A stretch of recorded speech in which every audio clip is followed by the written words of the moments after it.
One of the experiences I trust every homebrewer shares is the feeling of awe that comes from witnessing the conversion of wort into beer through the fermentation process. Even after 15 years, I still get giddy when I see the first signs of airlock activity, a nice fluffy kreuzen developing on top of my beer. The worst is when this takes too long. You all know the anxiety that comes from checking on a batch a day after pitching and seeing no action. This is why we love Imperial Yeast, who pack 200 billion cells of the purest yeast into each pitch-right pouch, which assures quick starts, healthy fermentation, and predictably great results. I strongly urge all of our listeners to check out everything Imperial Yeast has to offer and let them know that you appreciate their support of the Brewlosophy podcast while you're at it.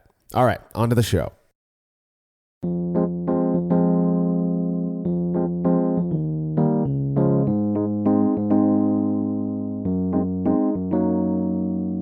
It's a predictable path. You develop a taste for craft beer and decide to try your hand at making your own. When the first batch is surprisingly drinkable, you start brewing more batches until you've developed what people in my line of work refer to as an obsession.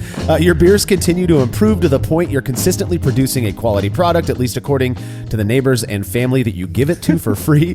Eventually, you realize some less biased feedback might help and decide to submit your beer to a competition, or even just have someone you're convinced has an astute palate review your beer, which often involves getting them to locations far away from home.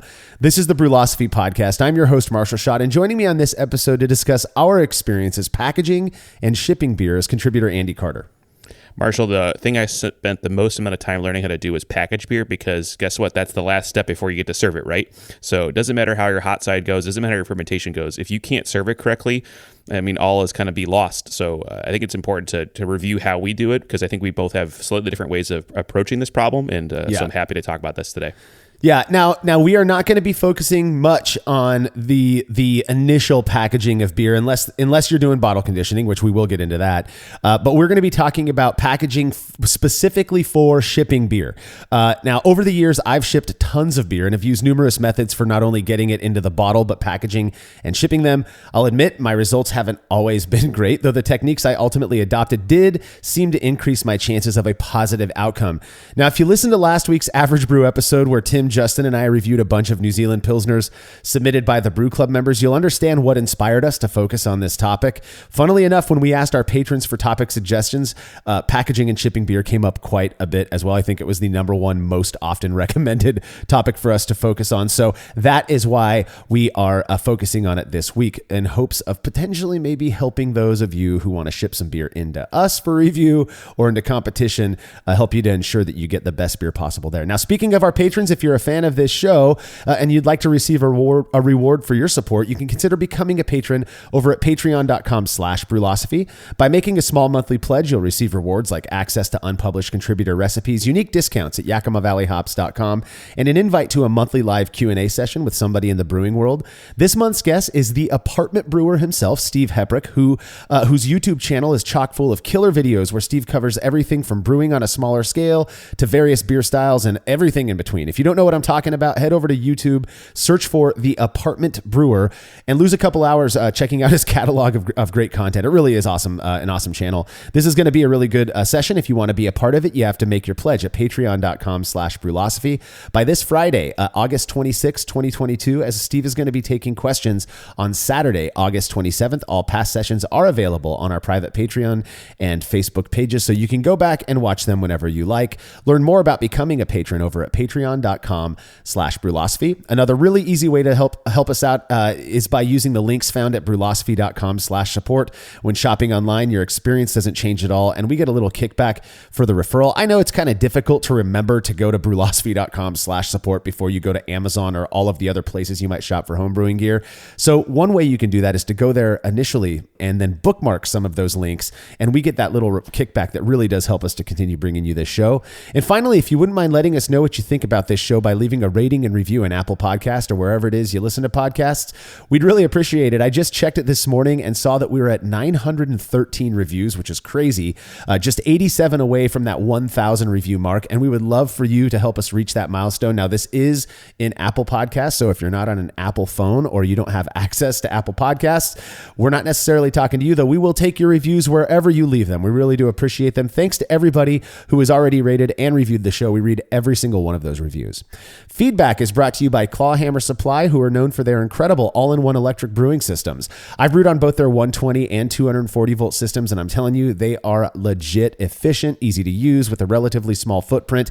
You will not be disappointed with one of these systems. Plus, the guys behind the company run a killer YouTube channel, which you can find by searching YouTube for Clawhammer Supply. I just watched a video that they did where they used water that they collected in nature. So it was like, I think they called it naturally foraged water. I think they got it from a waterfall or something like that.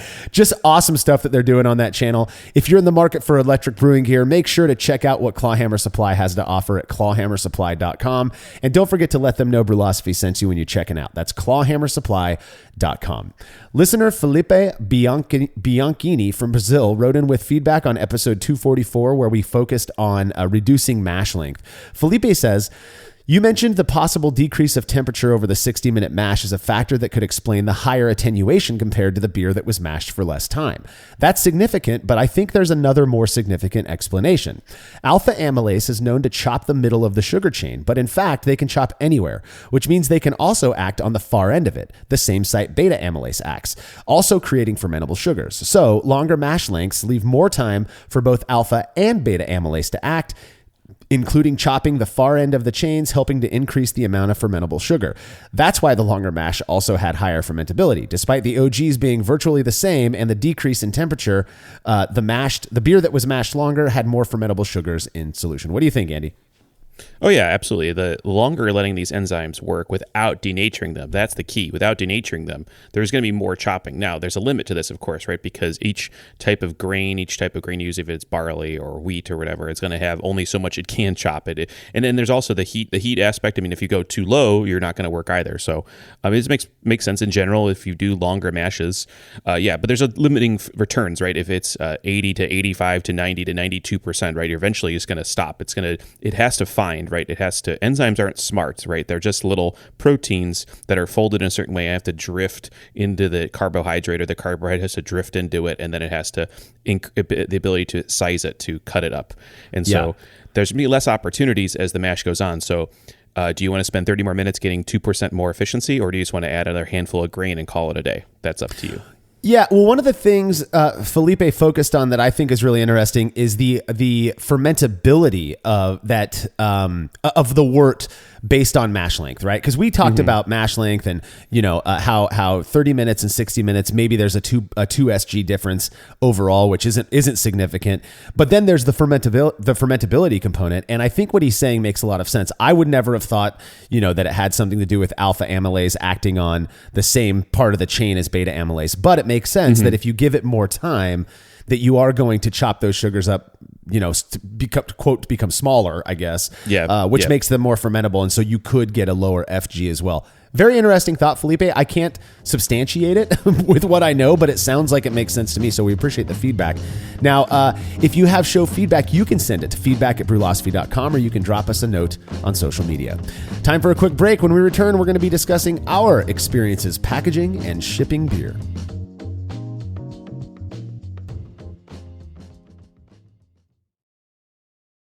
After a long brew day, the last thing I want to do is waste more time chilling wort. I've tried so many different options, and ultimately I settled on the super efficient immersion chillers made by Jaded Brewing.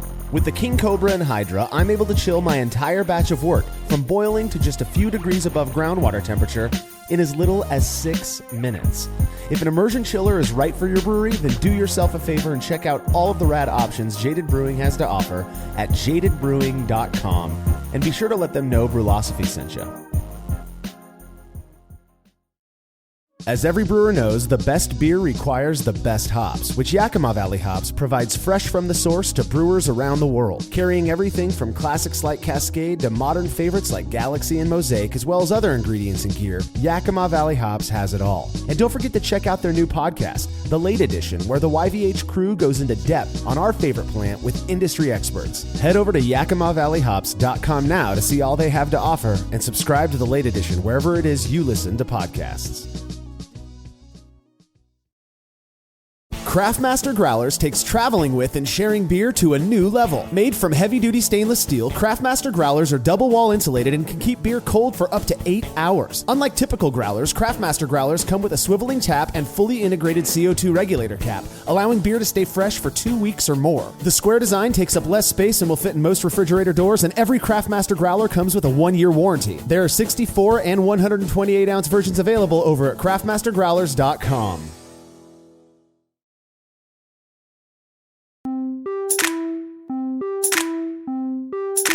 When it comes to getting one's beer to a faraway location, there are a number of things to consider. Now, I tried to think of a term other than, quote, packaging to use in order to keep things less confusing, but I couldn't come up with anything, so we're going to try to be as clear as possible throughout the episode. The reason I say that is because there's the packaging that occurs when you are taking beer from the fermenter and putting it in the package, and then there's the packaging that we're referring to, which is taking packaged beer and putting it in a box to ship it. So we will try to keep that as clear as possible.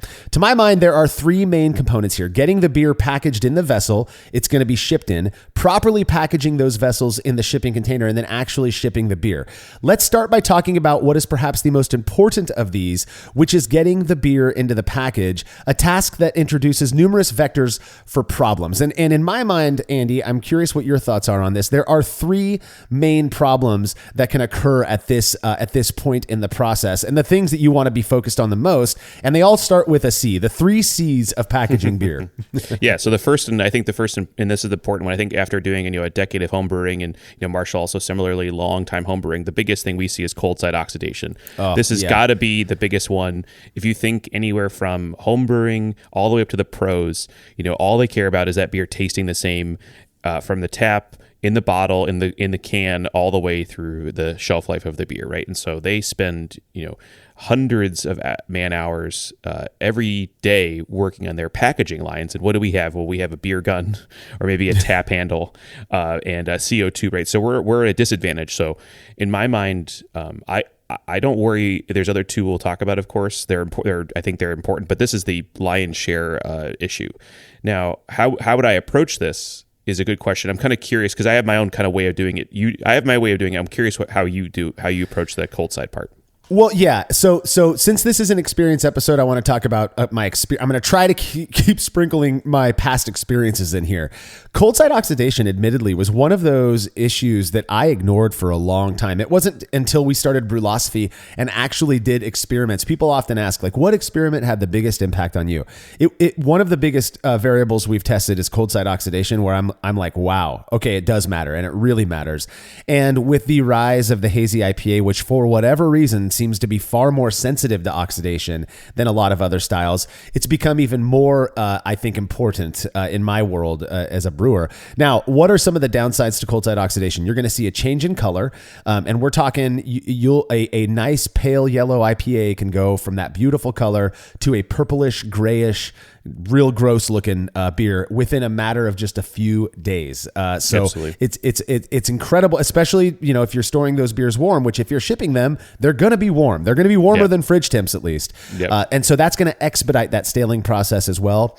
For me, the flavor, I've said it a million times, the flavor tastes like the inside of a lemon head. So not the sweet or not the lemony outside, but just that weird, sickly, sweet, hard candy flavor. And that's probably because the hops that are used tend to be kind of citrusy, and so I associate it with that.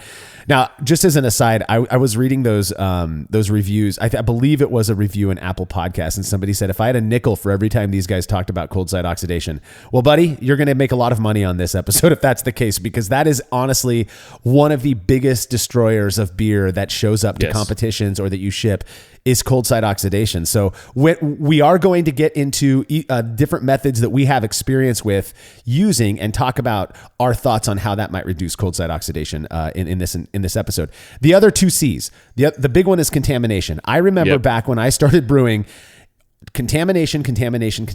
You have to clean and sanitize your stuff, your bottles, everything that you are doing, your bottle caps, or you will contaminate. That beer is very highly likely to become contaminated with an exogenous microbe, something that you do not want in the beer, and it will ruin that beer. So that is a big one as well. And then the third one, and you hear this come up a lot, is my beer was perfectly carbonated in the keg, and then I put it into bottles and sent it to a friend and they opened it and it was like half as carbonated. That is something you have to mind when you're packaging beers from a keg as well. You want that beer to stay as carbonated as possible. So we've got some tricks and tips for that as well. So go ahead, Andy. It sounds like you have a thought, but I was thinking we could start by talking about bottle conditioned beers. I don't think we're going to spend much time on that topic, but I know there are still people out there bottle conditioning beers. Well, so. I think there's a great point. There's a great place for this, especially so the kind of the context. If we think about why would you be packaging or shipping, in general, you're doing this for a competition, right? And so you want your beer to be the best possible example, right? If you're shipping it for competition, if your goal is to win, you want to have the best beer at the end. And so to me, bottle conditioning, though a lot of people grow up with it, they start with bottle conditioning because the investment is zero, basically, right? Sugar in your beer, right? So pennies until you go to kegging. Though what I do is for packaging sour, wild, mixed fermentation beers, I strictly bottle condition because that beer is going to be good in a year or 2 years. Like, I'm not going to bottle condition IPA. I want to drink that immediately. My wild ales, I don't necessarily want to keg them for other issues, maybe contamination issues for the system they're going to be put on. But they're not going to age nearly as well if they're not bottle conditioned. So there is a time and place. I recommend that. And really all you have to do is just make sure you're adding enough sugar, especially for beers that are older, like these. When I recommend sour, wild, mixed fermentation beers that are maybe even sitting around 6-9 months in conditioning and everything, they're going to have less carbonation. And you can read about this. Mike Tonsmeyer's talked about this in his books.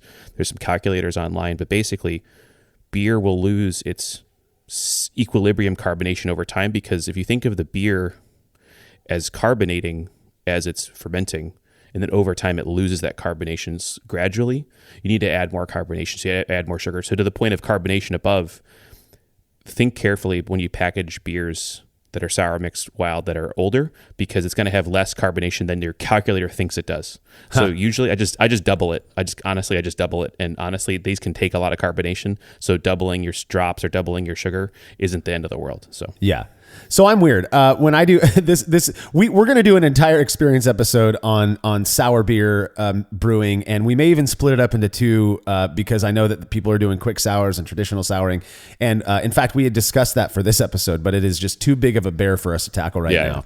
But I will say that when I'm making sour or wild ales, usually what I'll do is when they're done in the fermenter, I had a 2-year carboy kept inside of a sour ale that I ended up racking to a keg, force carbonating, and then racking that once it was fully carbonated into separate bottles using the techniques that we'll be talking about here in a minute. And then I stored those bottles for aging. So I have a weird approach to doing those kind of beers as well. And I have my various reasons. But when it comes to packaging and shipping bottle conditioned beers, I've never done it. The only things that I've shipped that were, I guess, kind of bottle conditioned would be some of those sour ales, but they weren't, I wasn't adding sugar back to the bottles or anything like that. They were pre-carbonated before they went into the bottles. That being said, I have received a ton of beer from listeners and my brother, in fact, that are bottle conditioned. And in every scenario that I can recall, those beers actually did really well in shipping because one, it's an argument you hear from bottle conditioners all the time. You're putting, even though that beer may be exposed to a little bit of oxygen during the bottling process, you're re-fermenting in the bottle, which means that yeast is going to ostensibly use up the oxygen that was introduced in the fermentation process to produce that carbonation. And so my biggest concern, bottle conditioned beers, it has that little slug of yeast on the bottom of the bottle, is that's going to get shaken up and it's going to be a hazy mess. You throw those things in the fridge for 3 or 4 days, that stuff drops out immediately. And my brother sent me this, he called it a maple brown ale, and he carbonated it with maple syrup. He lives in Buffalo, New York. Lots of maple syrup up there.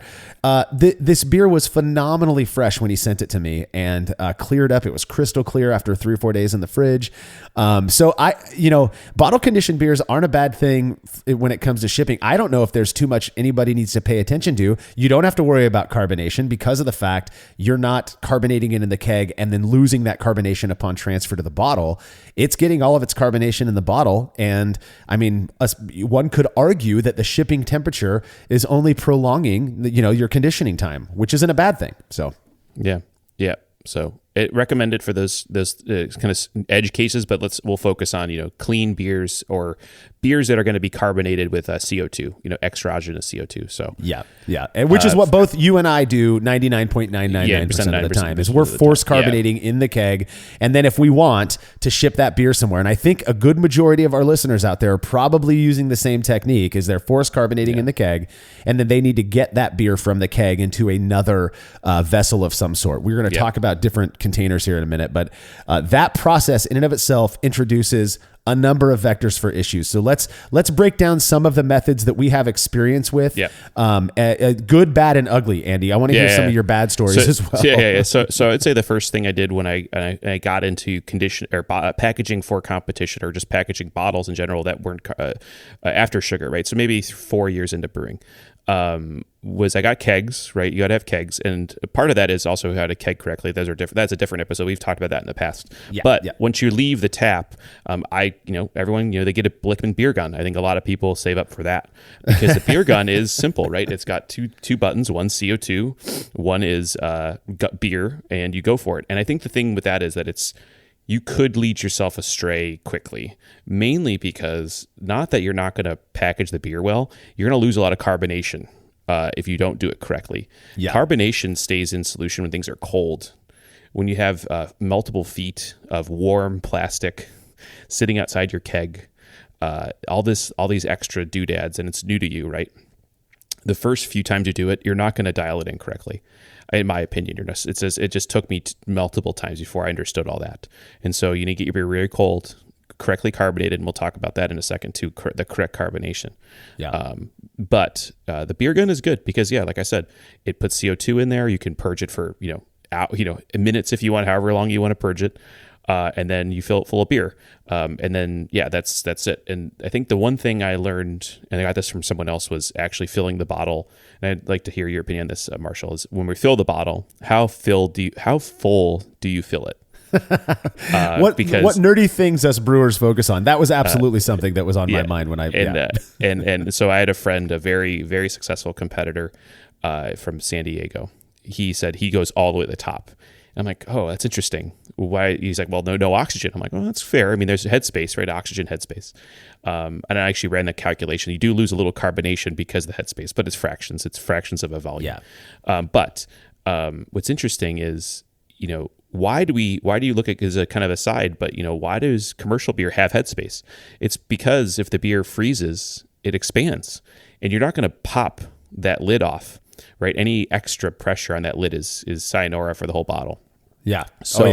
So for us, if you think about it, if you're more focused not on stability or going through a freezer accidentally in the back of a Vons, your point is that you want to keep air out, and so filling it to the top, you might get a kerfuffle at your score sheet that it was filled too much, but you're gonna keep oxygen out, and I think that's an interesting thing or a little tidbit to consider.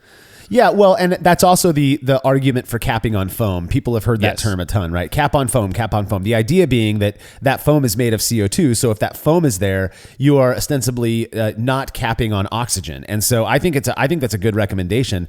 A lot of people end up capping on way too much foam, and they do half pours, or those bottles we had one of the bottles from last week's episode that was half full. Two of the bottles a certain person sent in were half full, and I wonder if maybe that's not why.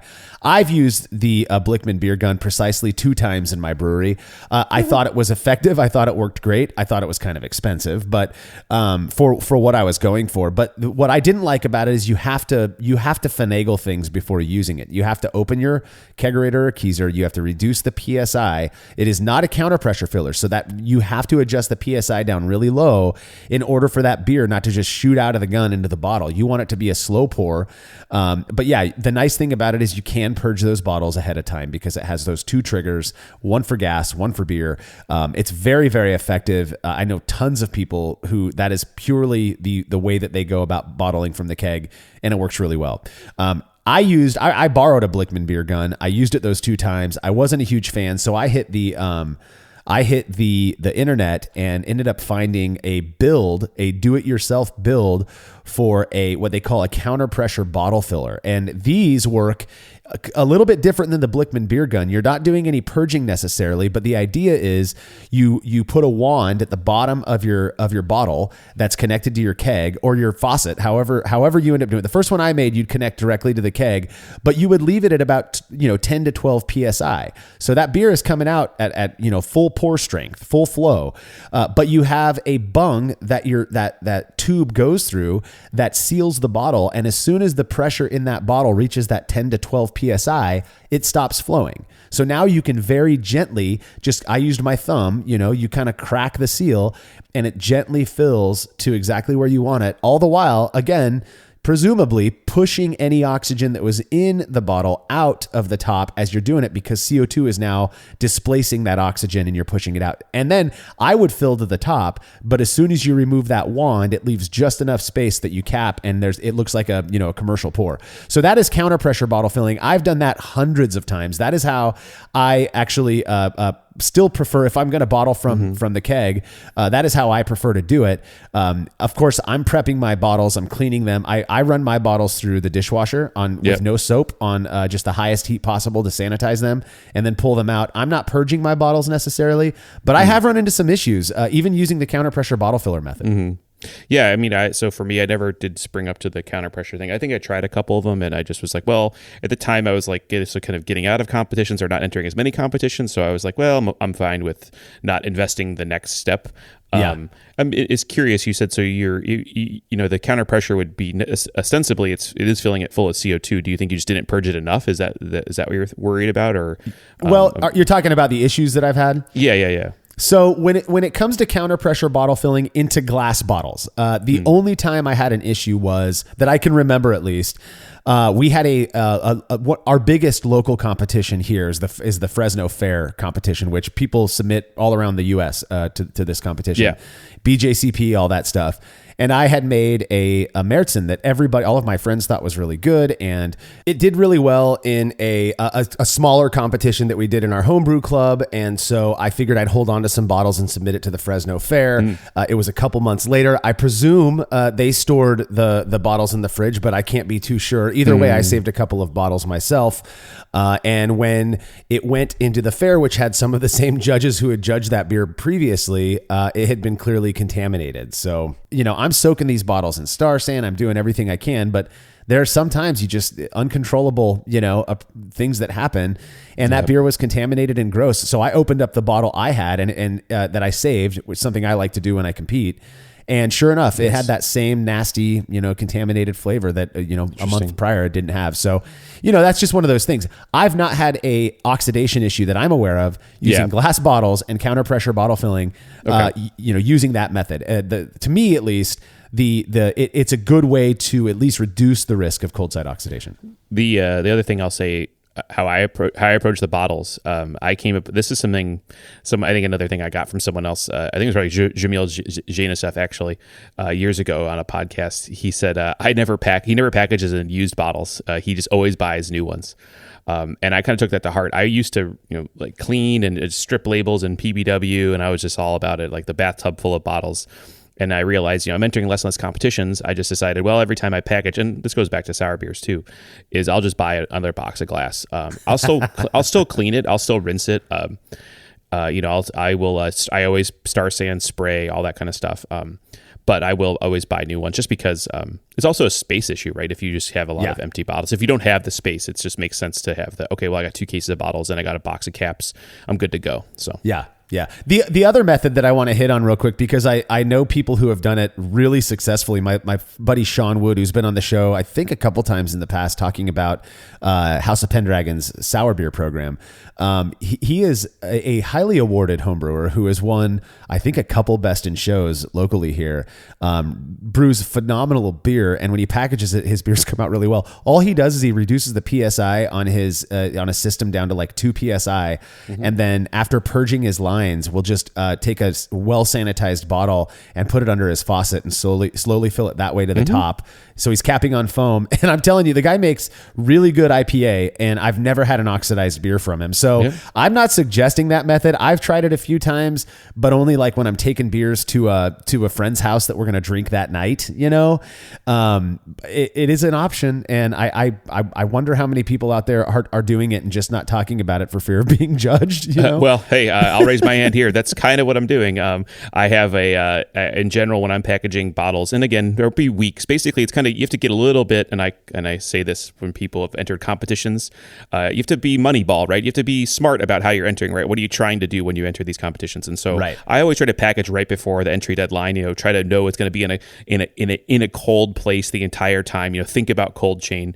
But I do want to just comment, I think, because we were going to move on to types of packages in a second, but for this carbonation issue, we brought up at the beginning the cold side contamination and carbonation. So carbonation, in my mind, you want to set whatever beer you're packaging, you want to be above the target carbonation. Yes, because absolutely. Yeah. You're going to lose CO2 in the transfer.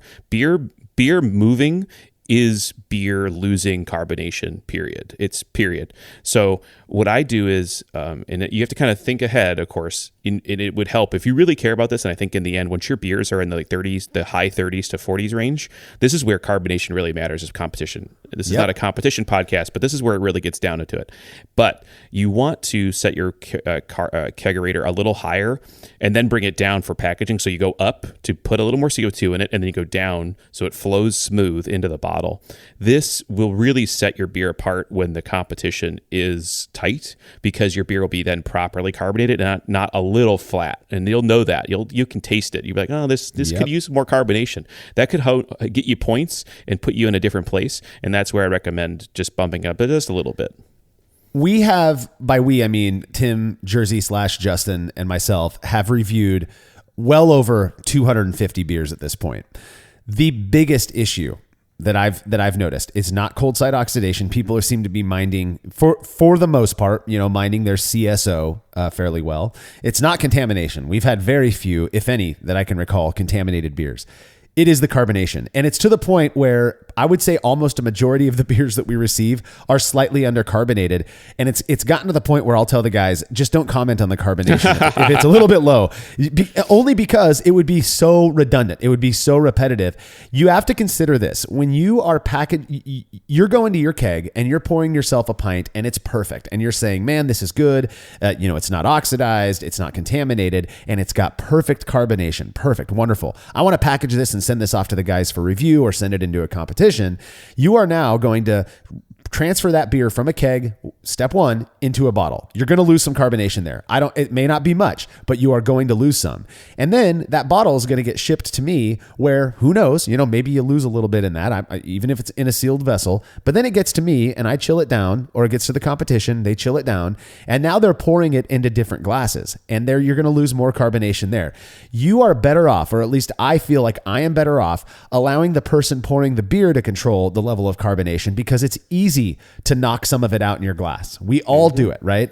You get it to the point where you want it. I would rather have a slightly overcarbonated beer than an undercarbonated beer. You cannot add carbonation. So what you said, Andy, is absolutely, in my opinion, if you are planning on packaging and shipping beer, it's essential. You need to overcarbonate it slightly. And we're not talking about, you know, overcarbonated to the point where you're pouring a full pint of foam. What we're talking about is maybe it's just a hair fizzier than it would be to your preference, so that when you get it into the bottle and that bottle makes its way to the final destination, it is closer to where you think it's perfect. And there is to me, there is this kind of like a cliff you approach, right? You can be overcarbonated when your first taste kind of dulls your senses too much, and then the beer doesn't taste correct.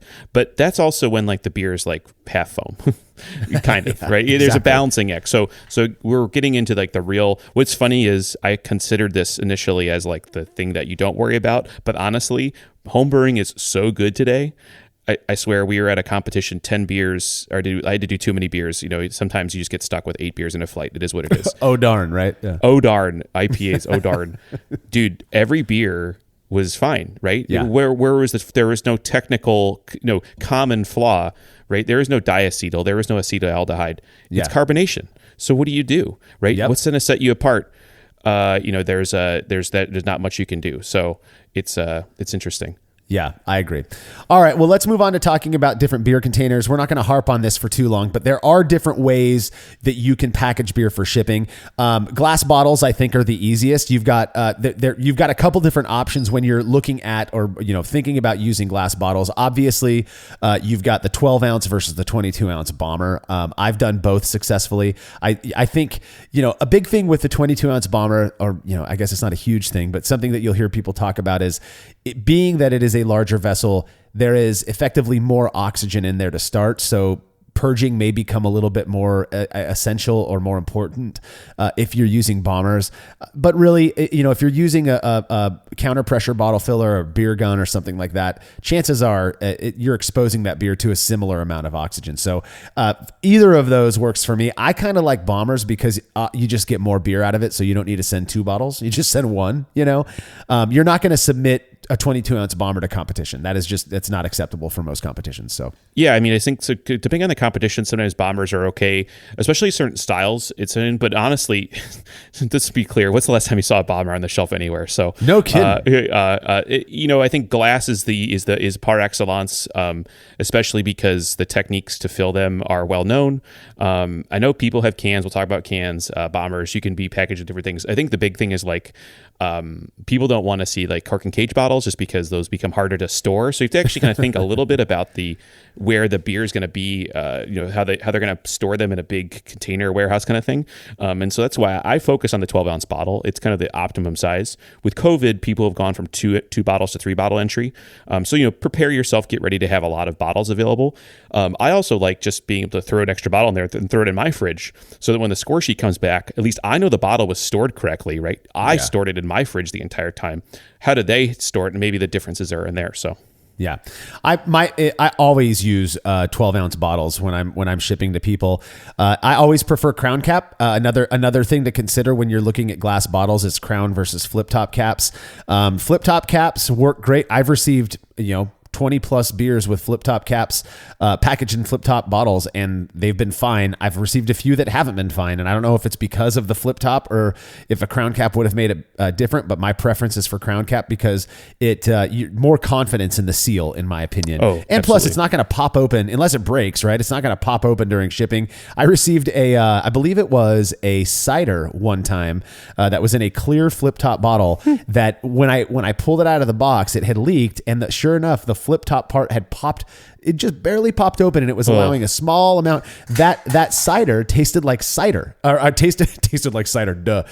It tasted like vinegar, and I have to believe it's because oxygen got in there, and a little bit of acetic acid was produced. So I would say, I would not worry about. I would not try to flip tops. That's going to become a thing to store, become a problem. A lot of competitions will just ding you. They'll say, "Sorry, we're going to refund you," just because it's not meeting the packaging standards, and it's just not as reliable. I mean, a new fresh flip top, that's one thing, but yeah, crowning is the best.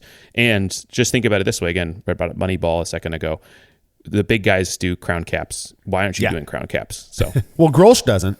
Grolsch doesn't, I guess. Okay, fair. All right, Marshall, you got me. All right, you got me. Well, Grolsch also does green colored bottles, which is they also do. which is the color of. I don't know what it is about certain European breweries that decided to stick with green. I don't mind those beers, Heineken, Beck's, Grolsch, whatever. I think they taste good. I get people want to hate on them, but that is something you want to consider: brown, green, or clear bottles. I've received beers that people packaged in like old Corona bottles and stuff, and they seem fine. The you got to be sure to keep them out of the sunlight. Otherwise, they're gonna get light struck. It absolutely will happen, and it happens incredibly quickly. So brown bottles are my preference when it comes to shipping beers. If you package them well, you either counter pressure fill from the bottom up or use a beer gun and you crown cap them. You should be like 90% of the way there. I would imagine they're going to be fairly safe. So another option is to ship in growlers. In fact, the beer that Scott Janish sent me from Sapwood Cellars, he sent me 3 beers. And they were all packaged in small growlers, and they were fresh and good. And I have to believe he's probably not counter pressure filling those. He's probably just pulled them off the tap, is my guess. And they arrived. They were hazy IPAs that didn't have any oxidation. So I guess that's a possibility. My problem with growlers is they're so big and cumbersome that sometimes it's just a pain in the butt. And if it's a big growler, especially if I don't have a bunch of friends to share that with, the second I open that thing and pour some out, I'm not only losing carbonation and introducing the risk of contamination, can, but oxygen's getting in there as well. So you got Absolutely. a very limited amount of time to drink that beer. Yeah, and it's growlers when you're trying to like, oh, hey, this is a one-off beer, especially it's more commercially related, right? It's not about bottles, it's about small bottles where it's 12 ounces at a time. So I don't recommend it. I mean, I've had them shipped. I mean, it works, but it's just more of there's more risk. Yeah, absolutely. There are different types of growlers. You got your glass growlers as well as the stainless flip top growlers. Do what works for you. I'm not, again, if you're shipping beers for competition or for review, whether that's to us or to friends, my suggestion is to not go with growlers. I don't think they're a good shipping package necessarily. Agreed. But if it's all you got, or if you want to get a lot of beer to somebody, there are things you can do. I've actually filled a 32 ounce growler using my counter pressure bottle filler. You just have to put a bigger bung on it that fits into the top of the growler, and it works fine. So, I just don't know how much more effective it is or how much more safe it is, I guess, to the bad things that can happen compared to bottles. Now, what I think the coolest packaging is that's gotten popular over the last decade is cans, aluminum cans, which homebrewers can now, I know it's crazy that homebrewers can now can their beer. You have to pay for a can seamer and they're not cheap. But if you have one, you could be the cool person who sends canned beers to their friends or to competition or whatever it might be. My issue with cans, and I as somebody who does not have a can seamer and who has never canned my own beer, maybe there's a technique for this, but there aren't like counter pressure bottle fillers or, for cans. So you're kind of left to a beer gun if you want to purge that can with oxygen, or perhaps there are other things out there that make it less apt to oxidize the beer when you transfer beer into there. I don't know. Well, there's a lot. I've thought a lot about this. This came up about 4 years ago.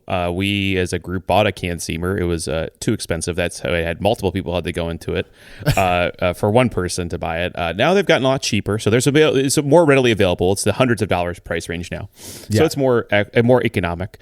The main issue, like you said, is the filling. Now, Marshall, there are counter pressure fillers. They're just hundreds of thousands of dollars. They're not accessible to the to even the. I know that Brulosophy is raking in the dough, but even to us, we're not accessible to that. The Brulosophy bottling line or canning line, the canning line, yes, in upstate New York, yes, the line I purchased. These are available, but they're obviously very complicated because unlike a glass bottle, an aluminum can can't support itself. Right, it requires the pressure in the can to make that structural thing work, right? So there's a very complicated thing to do there. Now the seaming is where I get more worried. So let's just assume you're filling it just as you would. Purge the hell out of it.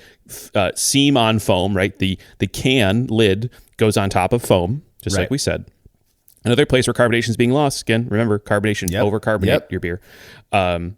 And then you seam on that foam. That's where you're preventing the air from getting in, and then the seam happens. So the big thing you're exchanging is the fill. Let's just say the fill is the same. Now it's a bigger hole, so more air is getting in. Fine. So you got to be more careful than bottles, but it's the seam, and you need to make sure your seams are dialed in. And it's very tough at the homebrew scale to do that. There are calipers you can buy and things like that. Honestly, the only way the pros do it is they go to get a scanning electron microscope photo of the seam. They cut it and they look at it and then they measure it and like, yep, the seam is good. And so unless you're doing that, you have to that kind of risk. Now, I've had plenty of very good homebrew canned beer. It's taken people a little bit of time, but they're on it. Even the pros had problems when they started. So it's a good way to do it, and I've had great success so far from homebrewers. So yeah, my favorite day to hang out at Crow and Wolf is on canning day because they're going to have poor canning seams. They're going to have low fills, and they got to do something with that beer. So if you're a friend, you just get to drink it, stay refreshed. The other now, I think cans again. If I had could do whatever I wanted, I think I would probably get a can seamer and do cans. I just don't package and ship beer enough to justify that kind of a spend. Also, the big issue with cans, and this isn't really have to do with packaging and shipping, but you have to store the cans somewhere. I mean, you're buying a lot of cans and they don't come, flat. they're the shape of cans, and so they take up more space. But I guess that could be argued that so do bottles, and if you're bottling all the time. It's just also, we're getting there. Like it's a supply chain issue. We have glass bottles for decades, right? Cans are just new to the home brewer, and there's not going to be a lot of them around, right? I had to go and make deals with breweries to get some extra cans that are blanks, or maybe it's a brand that they don't use anymore, right? So all my cans are ABC Brewing Company, blonde ale, right? So it is one thing you have to worry about, right? So it and then there's different types of lids, and it's a little more complicated. I think it's well worth your time. The can itself can go in more places. It's easier to ship. It's less weight for shipping. I mean, there's a bunch of advantages if you're dialed in on your bottling process. So exactly. exactly. Canning process in this case. So yeah. The only other package that I could think of that I've used, that I've experienced with, are PET bottles. Now, these are very, very common in the lands down under, if you will, in Australia and New Zealand. You go into a supermarket, and almost all the craft beer that I remember was in PET bottles, which I think is really interesting, like amber PET bottles, the kind that you get with your Mr. Beer kit. And the beers that I got there, they screw on caps, just like your typical soda bottle. And they were good. They were carbonated.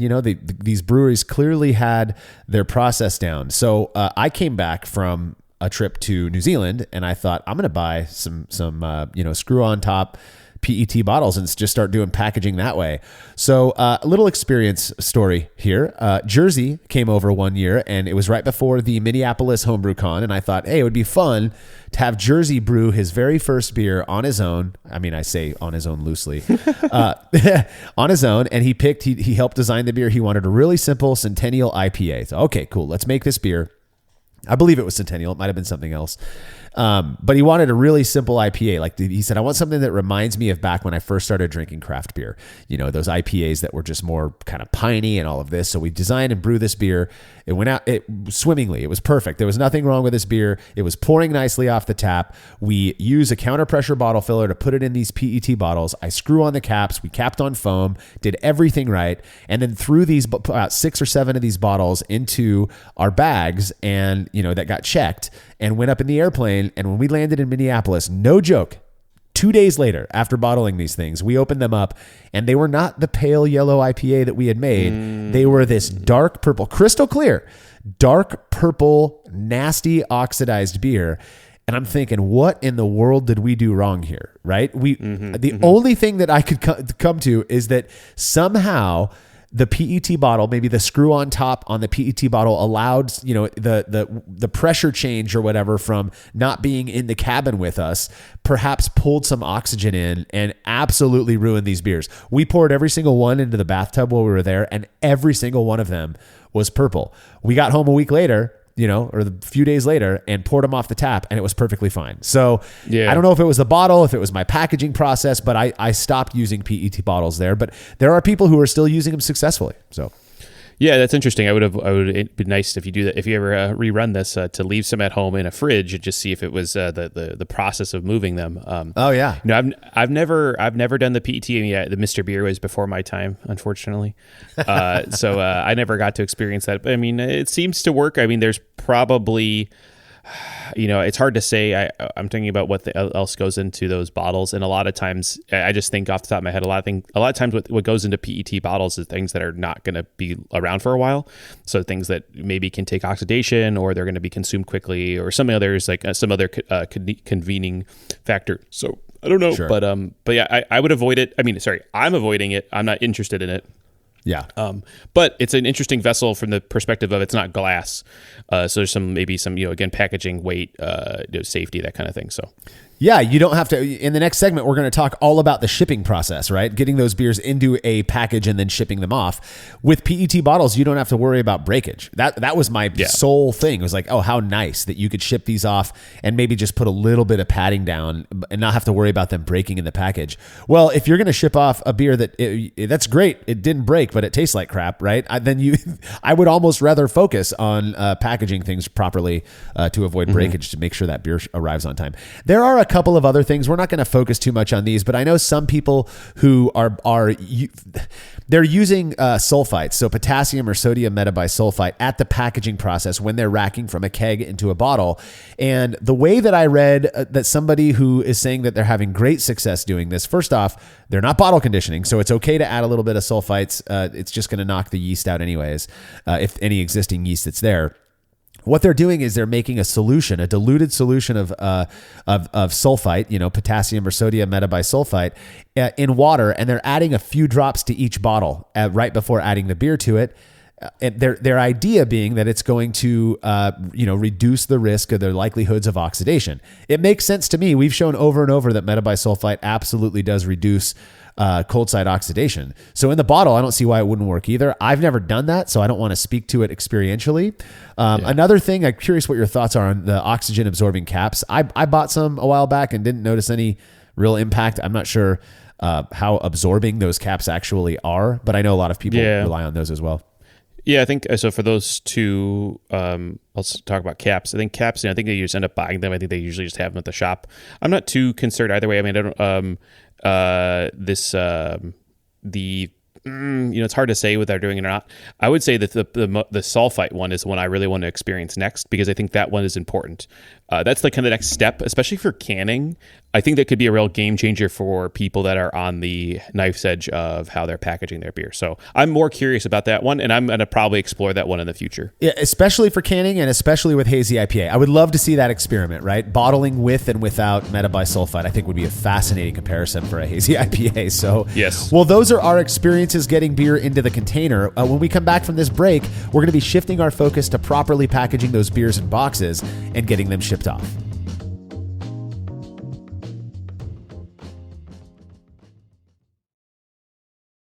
Family-owned Atlantic Brew Supply is the largest homebrew shop in the Southeast. No gimmicks, no multinational corporate overlords, and no BS. They offer exclusive malts, yeast, and more from local artisans, as well as award-winning recipe kits. They also sell professional brewing gear and cask equipment from sister companies ABS Commercial and Cask Supply. Most ingredients are available by the ounce, plus Atlantic Brew Supply has an on-site calculator to help you craft your best brew. Orders are processed same day, and 2-day shipping is guaranteed for East Coast customers. Get 15% off your first order using promo code BREWPOD. That's BRUPOD at AtlanticBrewSupply.com. There's no denying that stainless steel is the best material for brewing equipment, and Delta Brewing Systems offers some of the lowest prices on high-quality stainless gear, like the Firm Tank, which in addition to holding 8 gallons or 30 liters of wort, comes with a domed lid to even further reduce the chances of a messy blow-off. Plus, it can hold up to 4 psi of pressure for closed transfers. Delta Brewing Systems also has their own line of brew kettles, as well as one of the lowest-priced all-in-one electric brewing systems out there, and their prices are shockingly low. If you're in the market for legit stainless gear that won't break the bank, do yourself a favor and head over to deltabrewingsystems.com today. Have you ever thought about adding a port to your kettle but held off because you didn't feel like drilling into your gear or sending it off to have someone else do it? From the makers of the world's fastest counterflow chiller, the exGEERitor, comes the Hangover, the easiest way to add extra ports to your kettle, as well as countless other options. Mount a faucet to your keg for easy portable pouring. Set up the perfect whirlpool arm. Hold a heating element in place. All of this and so much more without permanently modifying your gear. Manufactured right here in the United States, the Hangover offers brewers too many convenient solutions to list here. So head over to exGEERitor.com today to see what the Hangover can do for you.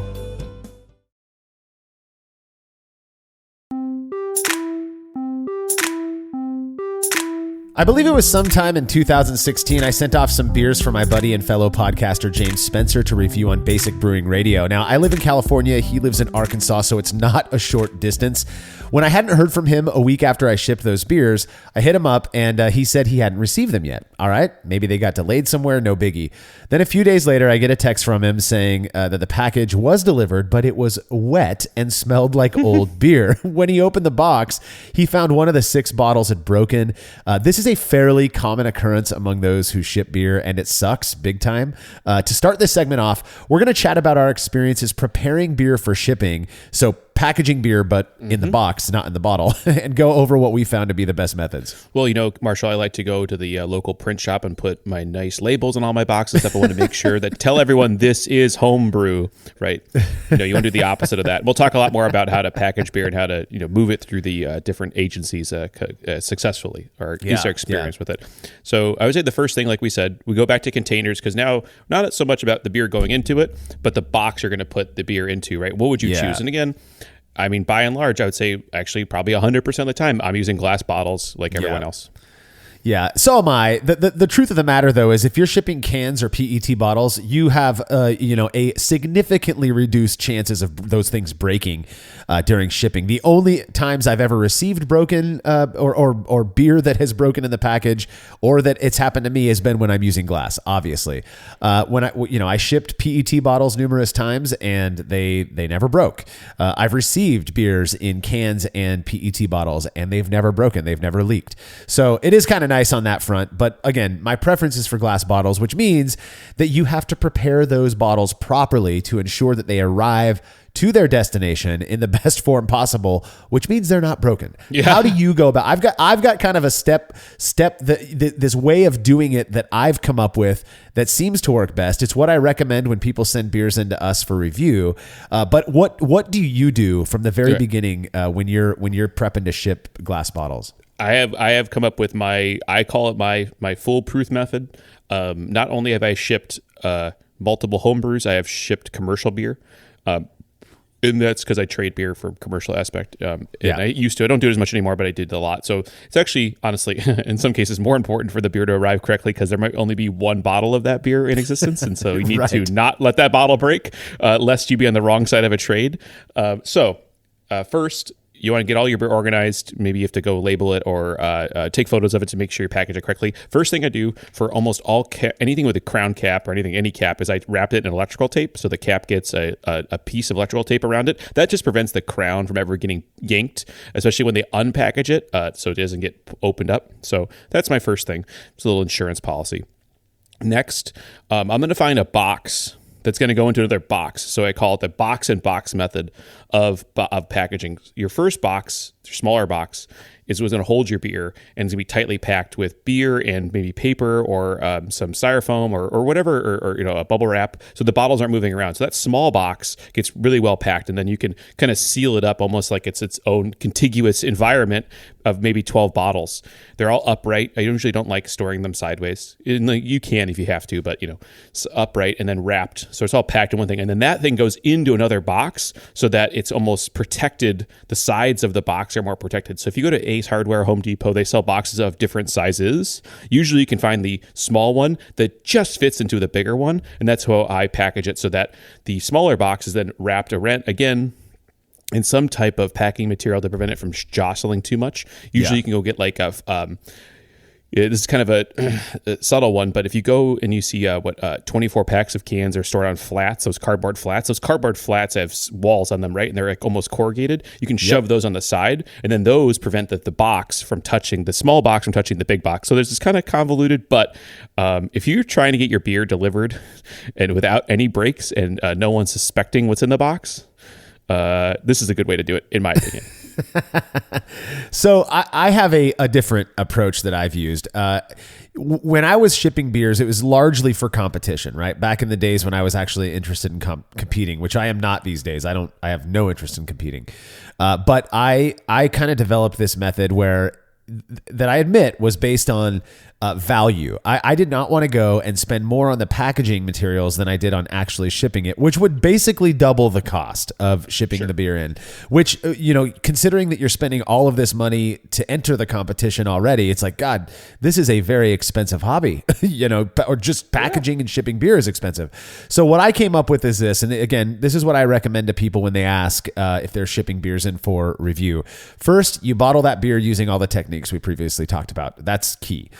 Then you take each bottle and you put it in a large Ziploc baggie. Zip that thing shut, squeeze the air out. And the idea there is if it happens to break, it will catch at least the good majority of liquid that comes out of it, so that hopefully it doesn't leak.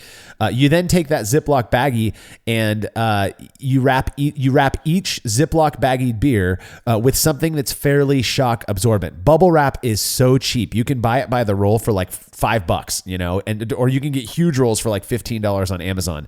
That's what I do is I get the small bubble wrap so that you can wrap it a couple of times. You can also use things like paper towels. Newspaper is one that a lot of people who ship beer to me use. It all works good. You just have to be thoughtful about making it as shock absorbent as possible. So wrap that bottle that's already in the baggie, and then I like to tape it just to ensure that doesn't come unwrapped during the shipping process. If you're packaging a bunch of bottles and they're close together, which is actually a good idea, the less shaking, the better. Then you don't really have to tape it, but I like to tape it just in case. And then what I'll do is if I'm shipping more than one bottle, is I'll take up to 2 to 4 bottles and kind of put all of those together and then wrap those in more of the shock absorbent material that I'm using, which for me is bubble wrap, such that they're secured very tightly together, right? Again, you want the least amount of shaking as possible because it's the crashing into each other that's going to cause them to break, right? And then what I'll do is when I get my box ready, is I'll add more packaging material to the bottoms and to the sides, and for this, I like to use kind of the bigger bubble wrap because I found that it's just more like a pillow. Mm-hmm. And I put those wrapped bottles together in there and then stuff around, whether that's more bubble wrap or crumpled up newspaper, so that again you're restricting as much movement as possible. And what I like to do is if you close the top of that box and it's hard to close, it doesn't want to stay, the flaps don't want to stay together, tape that. Now you've really tightened, what's in that box, and it's just not going to move around unless somebody is really trying. And I've done some tests. I was curious myself, so I filled a couple bottles with water, capped them up, did this whole process, and I took the box that I was using and dropped it on the ground from about 4 feet. Yeah, 4 feet high. Not a single bottle broke. Everything was fine. And that's what you want. You have to expect that these beers or these boxes are going to get beat up during the shipping process. You want to do everything you can to make it so that it can hit the ground. Do you remember back when I was in 6th grade, we had to do a project where we had to take an egg and try to come up with, we had engineer some sort of a thing. That was my thought process with this as well, is, I want this box to be able to drop and not break. I was literally thinking of that as you were describing your process. And actually the trick, I remember this, a Nobel Prize physicist has the answer, is actually you want to put the egg in a liquid that's as dense as the egg. Oh, so yeah. It can't move around. You'll just be sliding around. So don't do that. Your shipping prices will go extraordinarily high. To put it in the same density, put it in water, basically some salt water solution. But yes, you want it to be. I think what we're talking to is the leaks are important because you don't want the box to have to just be a mess when it arrives. But also you want it to kind of all be together, because it's kind of like why you wear a seatbelt, right? When you're seatbelted into a car, you're moving with the same momentum the car has. When the car gets in a car accident, you're belted to the car, which is now stopped. You are not a free body, literally body going through and getting hurt, right? You want to be a part of the thing. So one contiguous environment, much better for the bottles. Absolutely. Another thing that I've seen a lot of people actually who ship beers in for us for review, what they do is they not only do they package the beer in a Ziploc bag, so they place it in a zipper bag or whatever. They then take that and they wrap it in another bag. And what one person did that I thought was kind of clever is they took a garbage bag, a clean garbage bag, of course, and they put all of their Ziploc bags into that first, or all of the beers that are in the zipper bags. They put them into the garbage bag, and then they wrapped that garbage bag with the shock absorbent material, put that in the box and shipped that. And it worked out, perfectly well. None of those bottles broke. In fact, when I got them, they were all still so tightly wrapped together.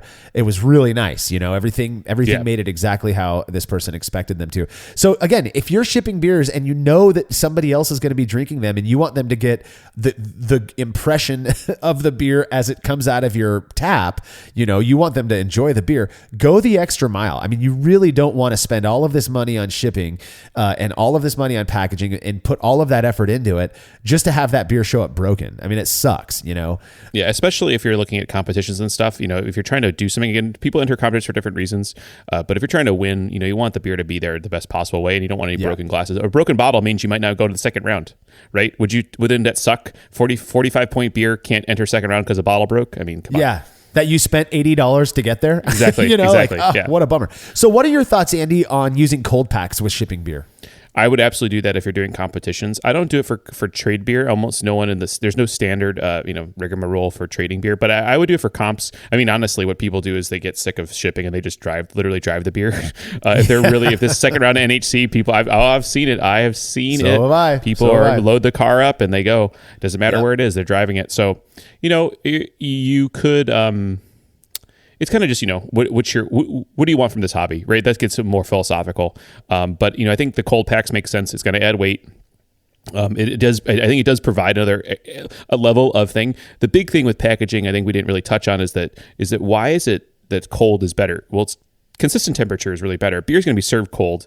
When it gets warm, hot, cold, yes, there's chemical processes that are occurring, but it's actually the vessel's seal. It's the glass on the metal or the seam on the seam. As that expands and contracts, they're expanding and contracting different temperature, different rates, which is where how air gets in. Sierra Nevada did a lot of studies on this.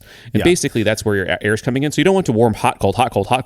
So if it's gradual, that's one thing. But keeping it cold all the time, I mean, at that point, you're talking about overnight shipping, which is just really going to drive your bill up too. So I would do it. But again, just pick your battles. And maybe that's when you want to just change how you approach the problem. But I think cold packs make sense. Yeah, on a like a surface level, they make a lot of sense to me, and I've shipped beer with them before. Every time I have, though, those beers show up and the cold pack is just warmed up. Unless you're shipping overnight, which we could talk about that in a sec. But my this may very well be a function of where I live. It's very warm where I live most of the year, and so if I order yeast for more beer or something, they always include the cold pack. It's like $1 extra. They include the cold pack. Well, that yeast arrives and it's warm and the cold pack is already defrosted. And, so like for me, it's kind of like, well, my hope is that this beer gets to the destination in less time and that those beers immediately get placed in a fridge. Then we're good. Like I had somebody locally texted me yesterday, says, hey, I want to drop off some beers for you guys to review on the next review episode. Cool. I said, I'm not home, but you throw them on the front porch. And I immediately had my kids go out and grab it and put it in the fridge, So like, that's what you want is that, the beers were still cold from his packaging process and I put them in the fridge cold. And so the other thing with temperature is that warmer temperatures expedite chemical reactions. That's just a known fact. So in addition to creating a vacuum with the change, of temperatures, that variable temperature, the longer it's warmer, the more likely anything bad that was introduced is going to take hold and change the character of that beer.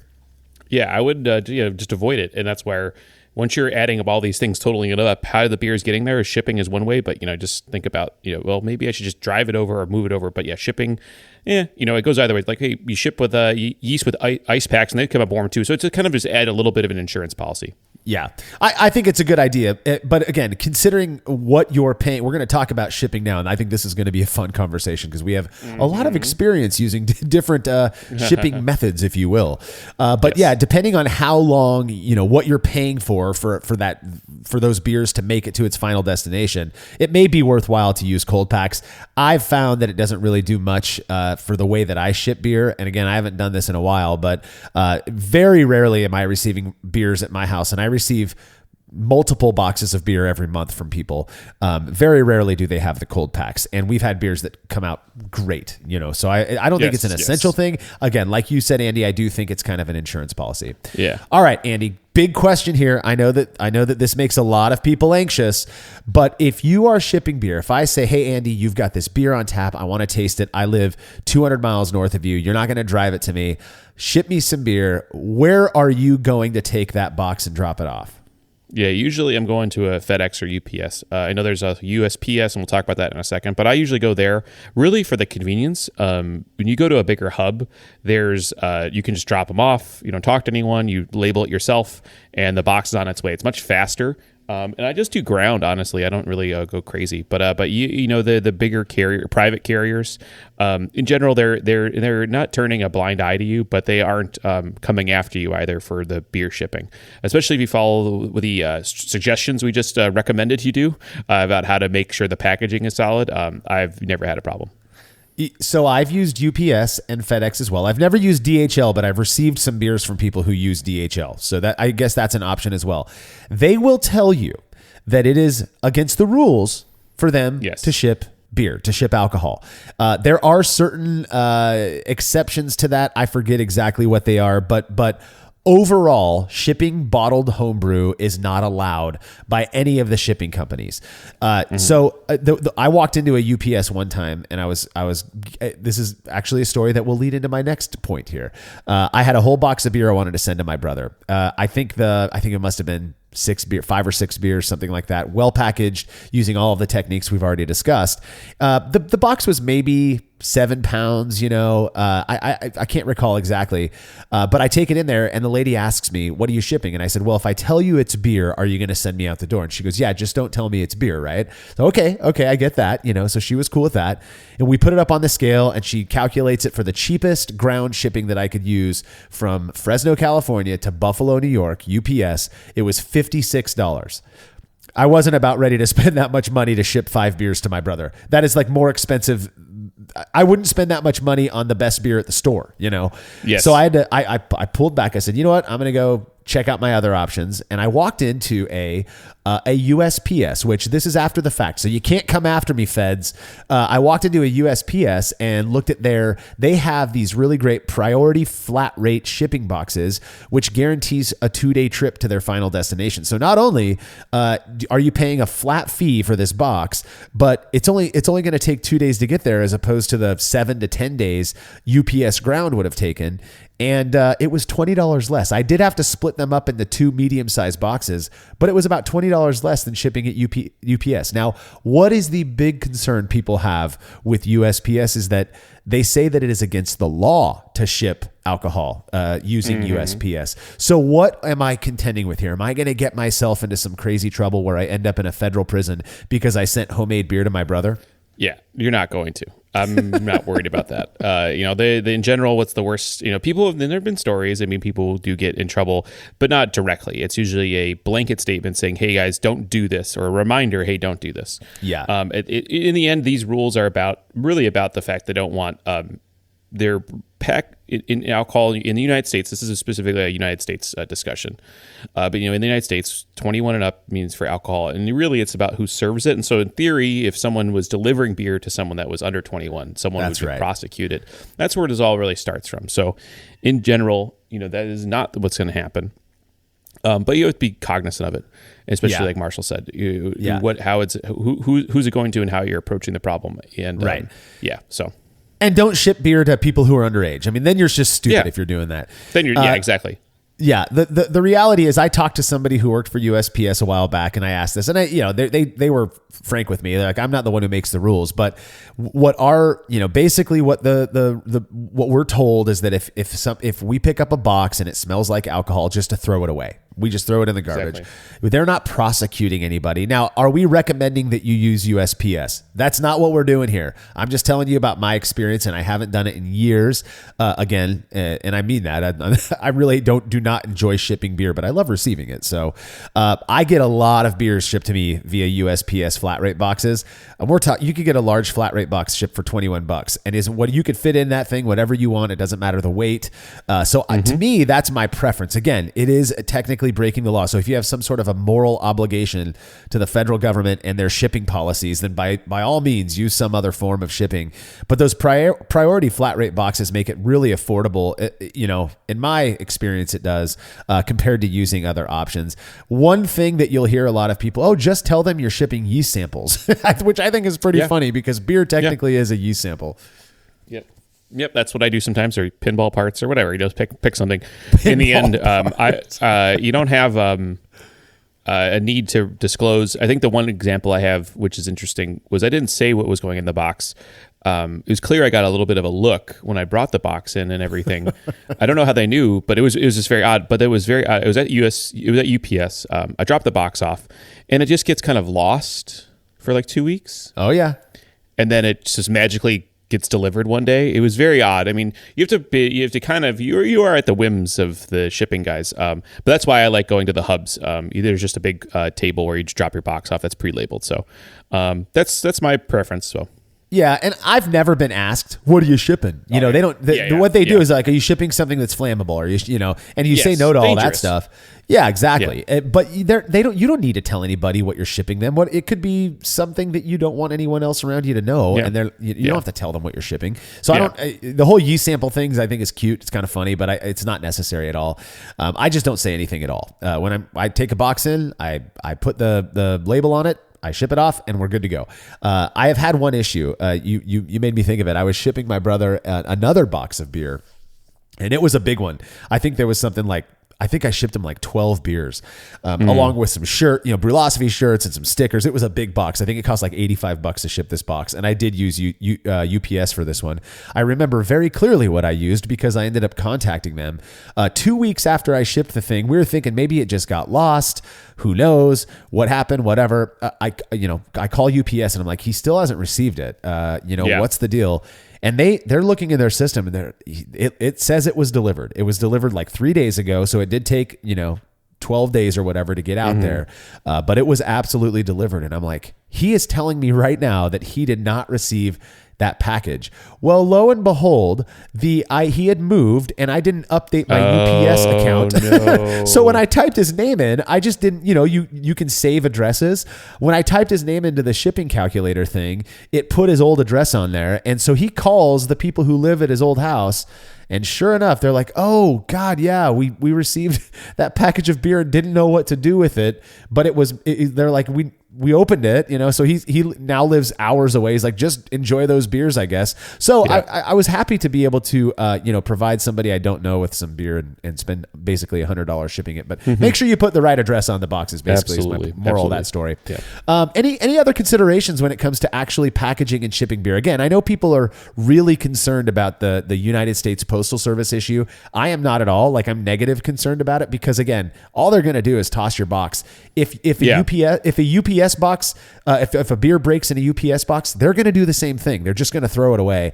I do have that story I told earlier about James Spencer receiving a sopping wet box. Mind you, that was USPS. They still delivered the damn box. So it's not like they do it, as a matter of course. It's whatever the delivery person thinks. So they may deliver a broken wet box anyways.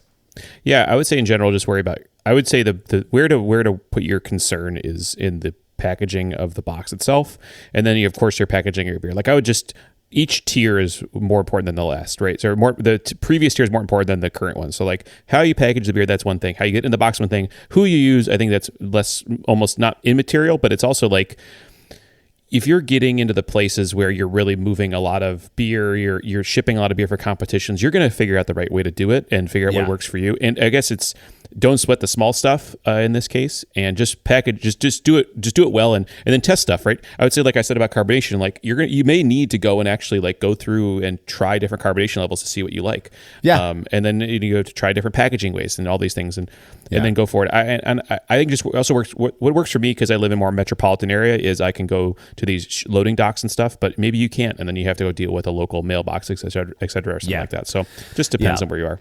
The only place I feel like what carrier you choose to go with comes into play is when it comes to price and shipping duration. So again, the reason I like USPS is because of those flat rate boxes, because they're 2 day. Yeah, exactly. It's airmail. Whereas for the same price or more, you can go to UPS or FedEx and pay for ground shipping. That's going to take a week, depending on how far away it is. So those are things where I really feel like that comes into play, though, is if you're shipping beers in the summertime when it's nice and hot, you may want to go for the option that's not going to take as long, even if that means spending more money, because the longer that beer is in a warm environment, the more likely something bad is going to happen to it. That's just the way chemistry works. Heat expedites chemical reactions, including staling. So, but if you're shipping in the wintertime, that's another thing to keep in mind. I don't live in a place where stuff freezes outside, but if you're up in Minnesota in the winter and you want to ship beer, you're going to have to figure out a way to make sure that, or if you're shipping beer to a place like that beer is not sitting on the porch long enough for those beers to freeze and break, right? So just a lot of things to keep in mind. To me, the shipping duration thing is important enough that I will opt for, the quote illegal option of USPS if I'm shipping beers. But I'm not recommending anybody do that. Don't get me in trouble for that. So, well, to wrap things up, I think some of the most important points that we made today are, based on our experiences, minding your oxygen ingress and using good packaging methods, wrapping those bottles well, surrounding them with some sort of shock absorbent material. We've all seen Ace Ventura, right? We don't want that happening with our boxes. Don't be afraid, to get caught shipping beer. I've never met somebody who's gone to jail because a beer broke in a UPS or USPS box. I don't think that's going to happen. Don't worry about telling the person behind the counter what you're shipping. I don't think that matters. Again, if you're morally opposed to it, then you're going to have to figure something else out for for getting beer from one place to another. And again, consider paying more to reduce your shipping duration, particularly if you're shipping in to a competition and you want those beers to be as fresh as possible. Those are my thoughts. Anything on your end, Andy? I got nothing else. Those are, you nailed it. I think it's a thing you have to do. I think it's one, like anything in this hobby, it's gonna take practice. It's not gonna come up to the first time you do it, and just play with it. Right? It's so funny because in professional brewing, they don't start you on the brew deck. They start you at packaging. Because if you can do packaging, you can do everything else. So it is unfortunately the last thing you think about when you're home brewing, but it's the last time you get to touch your beer before someone else takes to have it, right? So take the time to put some effort into it, and you'll be well rewarded for your time. Absolutely. And that is all we've got for this episode on packaging and shipping beer. Don't forget to check out our podcast, The Brew Lab, where host Cade Job takes you into the lab with brewing experts to discuss the fascinating research they've done on our favorite beverage. And remember to head over to brewlosophy.com to stay current on everything we're up to. The Brewlosophy podcast is made possible by the generous support of our sponsors as well as all of our rad listeners. We seriously could not do this without you. Cheers to everyone who has subscribed and left a review of our show. It makes a huge difference. If you haven't yet, please consider doing so. Head over to brewlosophy.com/support to view a list of ways you can easily help us to continue producing this podcast. If you want a reward for your support, visit patreon.com/brewlosophy. Thanks again for listening. We'll be back next week with another episode of the Brewlosophy podcast. Until then, think beer. Start off the morning with some hot tea, lemon and honey, cause it suits my bro. Put some herb in the bowl, yeah, it's homegrown. Ain't gotta go through the middleman.